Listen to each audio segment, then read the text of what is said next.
continuing to like perform that well, it's hard. True.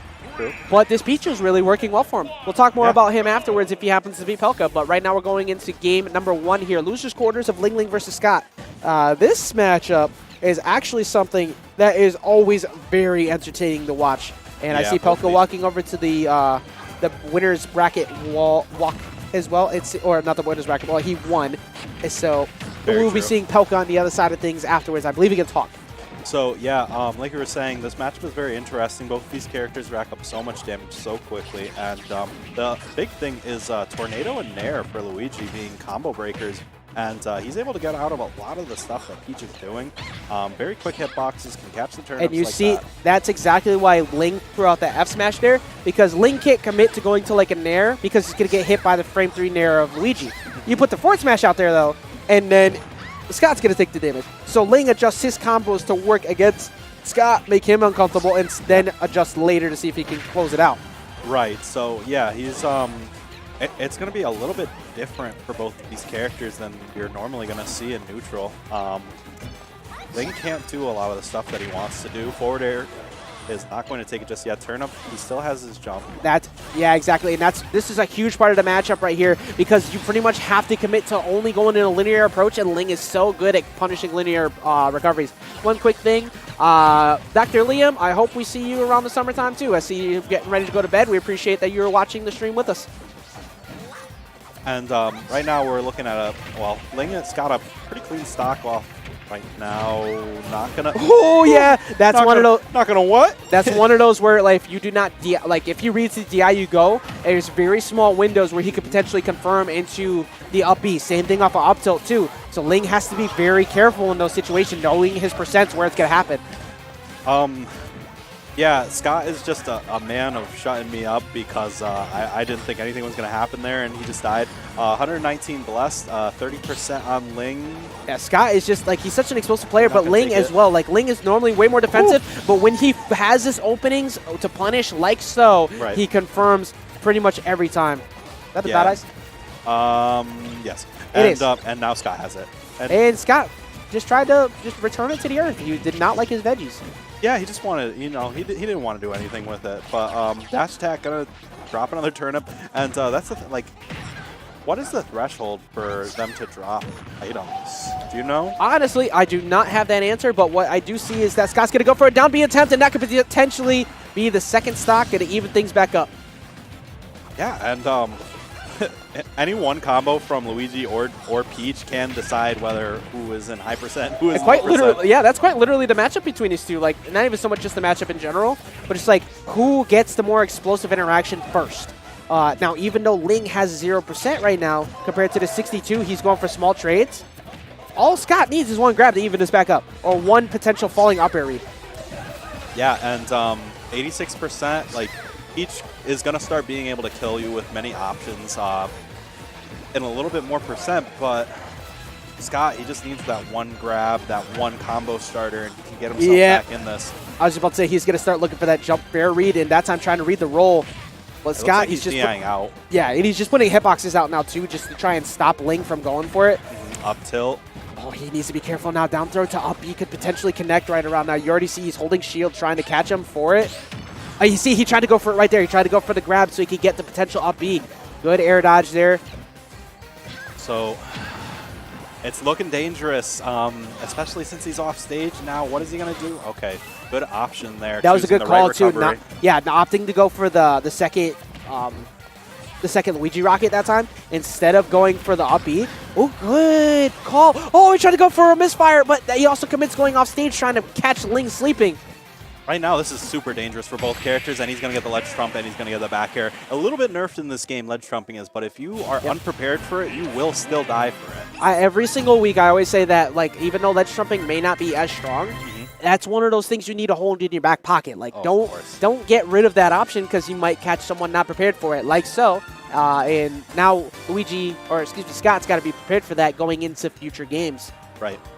But Ling's going to take that first one. This is only best of 3. Like, between these two, usually it'd be best of 5, and then we see a very long, drawn-out set. And usually the person who takes game 1 is the one who ends up taking game number 3. That's been a very common theme between these two. So we got to see if Scot can make the adjustments. Yeah, because you don't want, like, counterpicking in this matchup is super important. You don't want to, they're going back? Maybe the wrong stage was selected. Yeah, okay, no, wrong we music. want some music.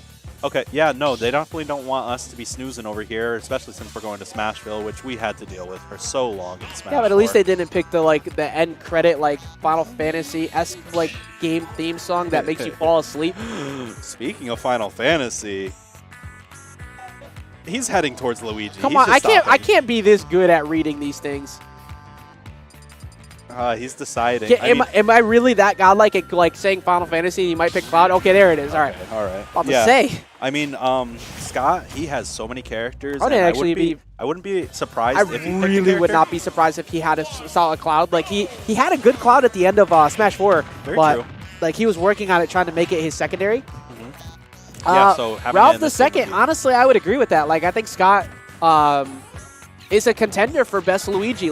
Elegant has been performing extremely well. I think Elegant's still the best one. Okay, but not gonna take it just yet. I think it's a real big contention for Scott being the one of the best ones in the game. Oh yeah, definitely. And once this man starts traveling off. yeah, once he starts traveling again, we're gonna be seeing a lot more of Scott, and you guys as well. Out there, you're gonna be seeing more of him. Once he starts performing well out of region, then we can have better conversations on him being maybe higher. But LingLing also, in that same regard, one of the contenders for a top tier Peach. Obviously, he has Sam Sora and some Mute along the way too.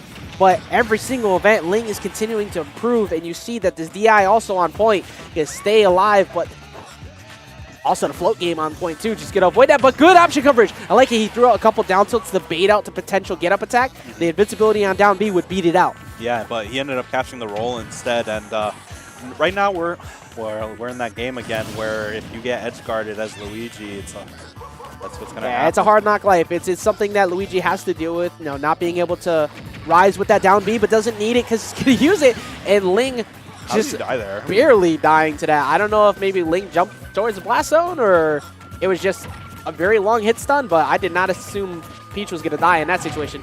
All right, and now we're going to see 3, this long 4, combo, boom! And that's it. He is not going to enter the Z-axis, and he did not DI that correctly. If LingLing should have been paying attention when he was tolling him over here, man. That's exactly what you always have to worry about, because now look at this 0% again. Oh, but we also got big comp. Oh my goodness. Is he going to do the okay, no. I love this game. So we just saw a 0 to death from Scott, and then we see an immediate reciprocating 0 to death coming in from Luigi. But we possibly going to see yet another one who's going to fall out of it at the end. And we're going to see retaliation by LingLing.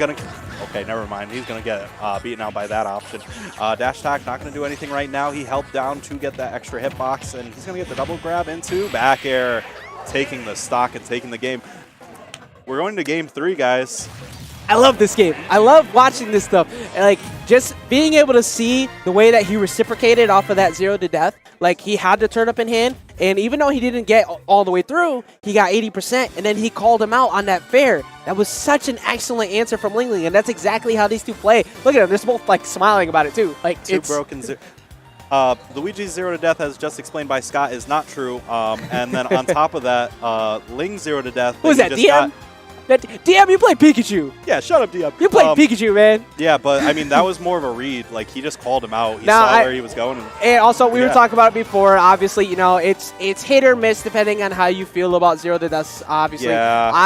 I find them entertaining. But yeah, no, but also I get the argument because it's it's an interaction-based game that's more along the lines of Street Fighter, where there's not really any 0 to deaths. But at the Melee, same time, PM, all those kind of games, they have it. I think it's just because Smash 4 was such a slow-paced game and Brawl was a much more slow-paced game. Even though you can 0 to death into it, I don't think people are really used to it yet. But as this game progresses, I'm telling you, a lot of, especially with these DLC characters inbound, we're probably going to see more characters that develop it. So, and we're going to see the Luigi, we're going to see the Peach, and we're going to go to Kalos this time. Like you said, I'm actually kind of surprised to see Kalos, because... who's counterpick? Oh, this was LingLing's counterpick. Okay, that's why. Yeah, LingLing really likes this stage because he gets more room to reset. Yes.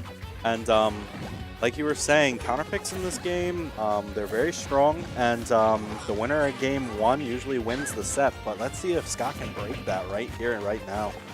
Only 16%. This is going to be a much slower game. Yeah, it's a much bigger stage. Yeah, that's the big thing is that Ling wants to be able to reset like much. You see right there, like in a smaller stage, he would have had to commit landing potentially closer to Scot, but now he can float away much further, and Scot has to commit to maybe zoning or like having to like fade back. Like it's not going to be as easy for him to close the gap, and you see Ling is already playing very well around that so far. Yeah, so it's going to be slower, but at the same time, these characters, they have so much action just built into their kits that it's still going to be fun to watch. Right now, you're going to see a lot more turnip pulls from Ling because he has so much more extra space. You're going to see him set up for those kill options that he has available. And you see, like, Scot, like, he's throwing out Zairs, he's throwing out fireballs, but really, like, what has it done to Ling so far? Like, it's establishing Ling staying back, and he's trying to force him to the corner, but at the same time, it's like, what has he really worried about that whole time? Granted, he's now finally got him with the grab now, going for a down B tip, but not close enough. And right now, he's just got a stitch face and he is dead. The dot eyes wasn't enough, so you got to call on RNG. Wait, did he get another one? He did. He had another one in his hand. It's that game 3 potluck coming in for LingLing. I'm telling you, this man does not play the lottery. He doesn't gamble, but he just saves all of his luck for in bracket. Watch, he's going to pull a bomb before the set's over. Yeah, that's definitely going to be how it closes out. Like, mark our words right here. He's going to pull a bomb, and that's how he's going to win the set. A bomb is coming. Like, there's whenever Ling gets started on like RNG like this, he gets a bomb or he gets Mr. Saturn. But I think this time it'll be a bomb. But right now he's doing a good job of just evading around Scot. He also gets the spot dodge. I mean, the tech roll read with that down smash. I think the thing is he's just able to pull so many turnips that he has more opportunities. It's because of the stage. Yeah, and people have to understand percentage is on every turnip pull, not route like I pull 10 turnips, I have this percent. No, it's every single turnip pull you got. Like I think it's like there's a massive calculation that goes through all, but doesn't even need those. He's doing a good job with the turnip game right now. Back throw is gonna potentially take it. It is. All right, and now all we need to see is just one grab from Scot, and that could be Ling's stock, and he could even it straight out. But Ling not letting him do that. He's retreating to these platforms, like using the space he has available. And because of the fact that he's hiding on these platforms, like Scot has to commit to a jump up there. And there is another stitch face, but that time it was the Fair that did the trick. And RNG himself, but actually going to get DI mixed up on there on that forward throw. And now Scot currently looking at a full 2-stock deficit. Yeah, it's so. This is how it goes. If you don't ban these large stages against a character like Peach or Daisy, I mean, you're going to see this kind of playstyle. And look at the way that Ling is playing around him on that platform too. Like he's taking 42% just for the sake of trying to hit Ling once. And the Ling because of how big the stage is, he's able to just commit far, then backed off. But 1, 2, 3, 4. Oh, he did not get it. Yeah, Ling DIing correctly on one of those right there. Actually able to make himself get back in. And that was his chance, too. If he had just gotten that, he would have been back in this game. Now he's going to have to win neutral against Ling and his Peach. Yeah, that was exactly what he needed to try and close out the gap where he was looking at such a large deficit. I like the Tomahawk attempt on the back throw, but Scot just holding it. Oh, my God. The Zair actually activating Toad, and that is his jump. Now, finally. Going to get the grab, back throw off stage, has jump, going to side B. Okay, he's going to get hit. He still has his jump, though.